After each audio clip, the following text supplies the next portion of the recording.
The silence of space is a lie. It's not empty. It's waiting. Commander Miller realized this far too late, staring back at a shattered Earth that looked like a dying ember in a sea of ink. He was supposed to be the savior of the human race, piloting the USNS Aegis toward a new beginning. But the journey didn't start with a bang. It started with a whisper. A whisper that sounded exactly like his young daughter, calling his name from the vacuum outside the airlock.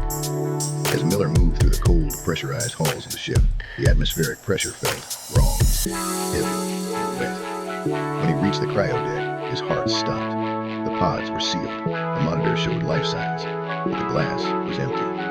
No bodies, no blood, just 4 hollow flight suits slumped in the blue light like discarded cocoons. The crew wasn't dead. They had simply evaporated.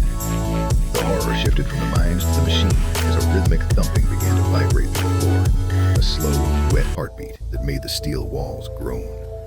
Miller watched in paralyzed terror as the industrial-grade paint of the corridors began to blister and peel, revealing dark, pulsing veins and glistening organic tissue underneath. The ship was no longer a machine of bolts and wires. It was breathing.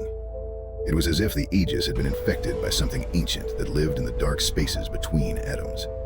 Every flickering light felt like a dying eye, and every hiss of the ventilation sounded like a hungry breath. He wasn't a captain anymore.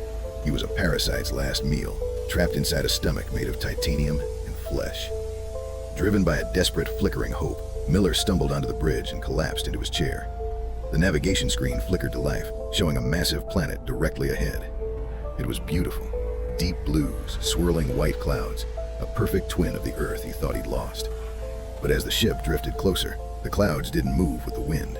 They rippled like muscle. The continents began to shift and slide, and then, with a cosmic shudder that rattled Miller's very soul, a colossal eyelid opened across the hemisphere. The planet was a giant, lidless eye, yellow and ancient, staring directly into him. The realization hit him like a physical blow. Earth didn't die from war or climate change. It had hatched, and they hadn't escaped. They were just the seeds being carried to the next garden. In the final moments, the black, oily substance began to seep from Miller's own fingernails, crawling up his arms like a living shadow. He didn't scream. He couldn't. His throat was already tight with the growth of new, alien vocal cords. As the ship, or the creature it had become, prepared to enter the planet's iris, the voices of his dead crew returned, speaking in a perfect, terrifying unison inside his brain. They weren't screaming in pain. They were laughing. The mission was a success. Humanity was finally going to be part of something much, much bigger. The last thing Miller saw before the darkness claimed him was the stars themselves beginning to blink, revealing that the entire universe was awake, and it was starving.